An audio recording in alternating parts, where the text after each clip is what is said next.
The Elements of Non-Euclidean Geometry by D.M.Y. Sommerville. Preface. The present work is an extension and elaboration of a course of lectures on non-Euclidean geometry which I delivered at the Colloquium held under the auspices of Edinburgh Mathematical Society in August 1913. Non-Euclidean geometry is now a well-recognized branch of mathematics. It is the general type of geometry of homogeneous and continuous space, of which Euclidean geometry is a special form. The creation or discovery of such types has destroyed the unique character of Euclidean geometry and given it a setting amongst geometrical systems. There has arisen, so to speak, a science of comparative geometry. Special care has, therefore, been taken throughout this book to show the bearing of non-Euclidean geometry upon Euclidean geometry, and by exhibiting Euclidean geometry as a really degenerate form in the sense in which a pair of straight lines is a degenerate conic, to explain the apparent want of symmetry and the occasional failure of the principle of duality, which only a study of non-Euclidean geometry can fully elucidate. There are many ways of presenting the subject. In the present work, the primary exposition follows the lines of elementary geometry in deduction from chosen postulates.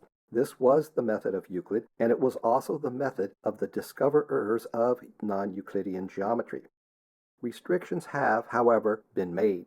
It was felt that a rigorously logical treatment with a detailed examination of all the axioms and assumptions would both overload the book and tend to render it dry and repulsive to the average reader.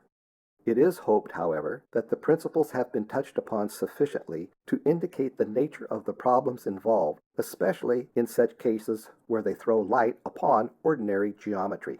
It is impossible thoroughly to appreciate non-Euclidean geometry without a knowledge of its history. I have therefore given in the first chapter a fairly full historical sketch of the subject up to the epoch of its discovery.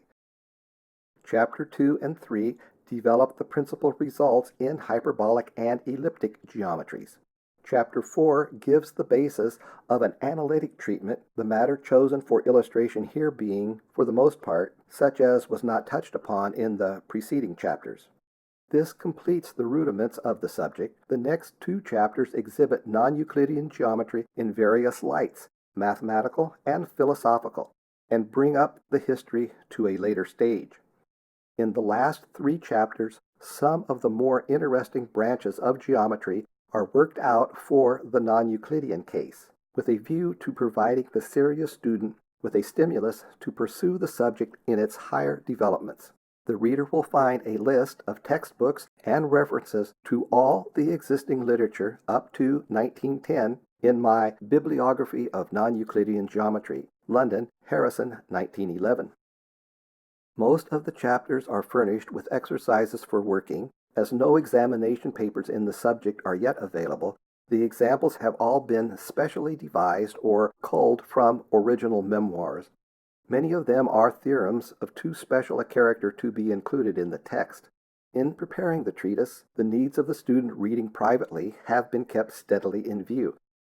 Hence, it is hoped that the work will prove useful to the scholarship candidate in our secondary schools who wishes to widen his geometrical horizon, to the honors student at our universities who chooses geometry as his special subject, and to the teacher of geometry in general who desires to see how far strict logical rigor can be made compatible with a treatment of the subject compatible of comprehension by schoolboys.